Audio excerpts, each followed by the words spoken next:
Tapi Ustaz, tadi tentang tata cara puasa dimulai niat, kemudian hal-hal yang membatalkan puasa. Ini ada satu lagi yang mungkin memang orang menyepelekan lah istilahnya.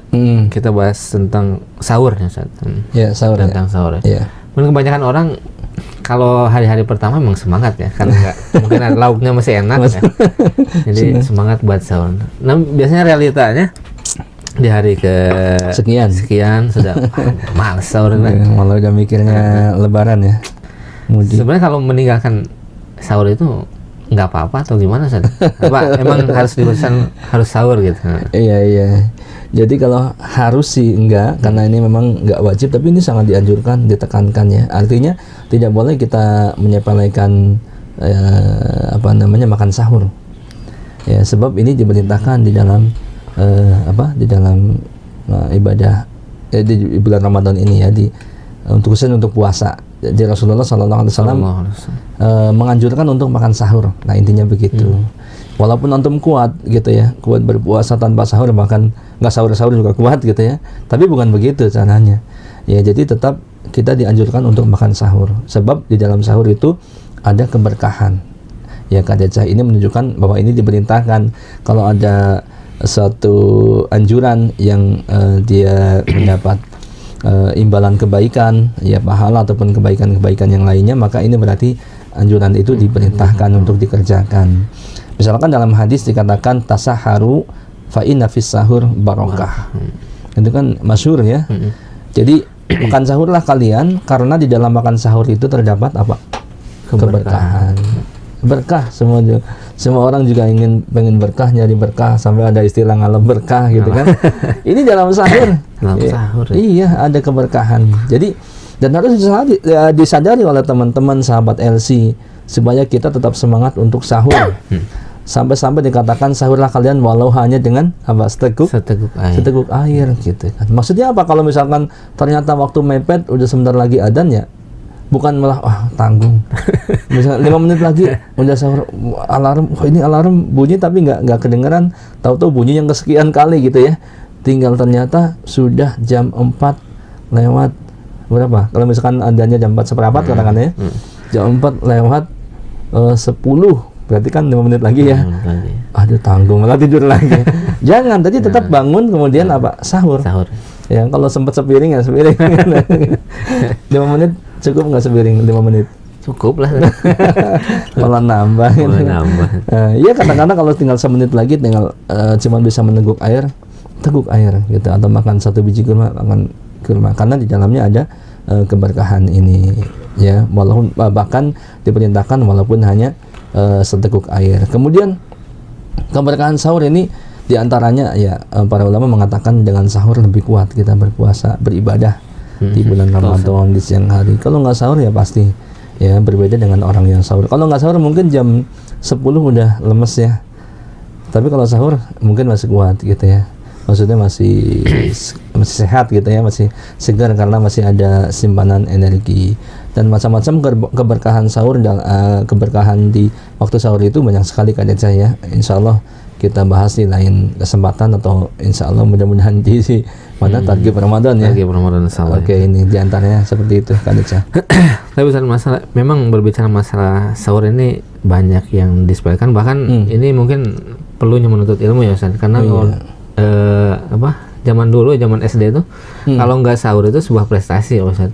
Wah, saya kuat nih, lihat nggak sahur juga kuat. Itu yang keliru ya Ustaz. Keliru sekali ya itu. Justru yang harusnya dia menyesal, aduh nggak sahur. Kenapa? Karena dalam sahur ada keberkahan. Dan banyak sekali diantaranya kalau dia sahur maka insya Allah tidak ketinggalan sholat subuh berjamaah. Tapi kalau udah kelewat, boleh jadi dia kelewat. Gitu kan, sholat subuh berjamaah dan seterusnya. Yaitu satu pemahaman ataupun kebanggaan yang keliru gitu ya, sampai dibanggain, sampai disengajain nggak sahur gitu ya, biar besok bisa ngebanggain ke temannya gitu. Nggak boleh begitu, tidak benar. Jadi justru yang bangga itu dalam tanda kutip ya, bukan berarti harus pamer, yang bisa bangun sahur ya gitu. Nah, tapi Ustaz, kita lanjut ke obrolan poin berikutnya tentang kalau ada sahur pasti ada berbuka, Ustaz. Iya. Nah, Satu lagi Kak Deca, terkait dengan waktu sahur. Nah, lupa nih, AC ini jadi Iya. lupa. Nah, ini sahabat LC dan pemirsa yang berbahagia. Waktu sahur yang disunahkan itu, jadi waktunya itu mendekati adzan subuh. Bukan jam 2 ataupun istilahnya mengakhirkan sahur gitu ya Kak Deca. Tadi bukan jam 2, apalagi jam 12, apalagi jam 11 malam, bukan ya. Itu sih bukan sahur, itu makan malam gitu. Malam, ya. Jadi waktu sahur itu diakhirkan sunahnya gitu ya. Jadi jangan pang duluan gitu. Makanya orang-orang yang ngebangunin sahur itu ya harus tahu waktu dong gitu ya. Apalagi zaman sekarang nih Kak Deca. Ya. Bukan seperti zaman dulu yang harus masak dulu, harus nyalain tungku gitu ya. Kemudian istilahnya masaknya lama gitu ya. Sekarang mah semuanya serba praktis ya. Betul. Udah mateng, tinggal istilahnya tinggal manasin doang. Ya, bangun jam mendekati itu juga cukup gitu ya. Artinya tidak harus jam 2 sudah dibangunin gitu. Karena ini tidak benar dan mengganggu. Jadi waktunya itu diakhirkan.